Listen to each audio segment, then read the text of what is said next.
23শে December 2035, অপরাহ্ন বেলা। বেলকনিতে বসে পুরনো memory থেকে গান শুনছি।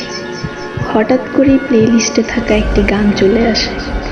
এই গানটা সেই গান যেটা ঠিক আজ থেকে প্রায় 15 বছর আগে আমার খুব পছন্দের ছিল। এমন আরও অনেক গান ছিল মেমোরিতে। গান শুনতে শুনতে হঠাৎ কি মনে করে মায়ের কাছ থেকে আমার পুরনো ঘরের চাবিটা নিলাম, যেই ঘরে আমার অনেক স্মৃতি আছে। আর এইসবের জন্য অনেক বকাও খেতে হয়েছিল আমার, কিন্তু মা এখনো আগের মতোই গুছিয়ে রেখেছেন ঘরটা। আমার সেই সব জিনিস, photo card, album, light stick, এগুলোও বেশ আগের মতোই আছে। বেডের পাশে রাখা প্রিয় মানুষটার হাসি মাখা মুখটা এখনো আমার দিকে তাকিয়ে আছে। সামনের দেওয়ালে টাঙানো সেই 7 রাজপুত্রের ছবিতে ধুলোমালা জমলেও হাসিগুলো সে আগের মতো স্পষ্ট।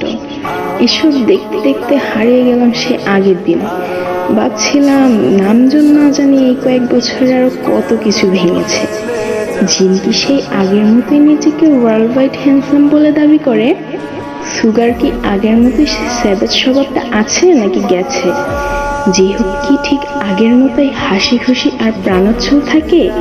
আর জিমিন কি তার জন্য পারফেক্ট কাউকে খুঁজে পেয়েছে?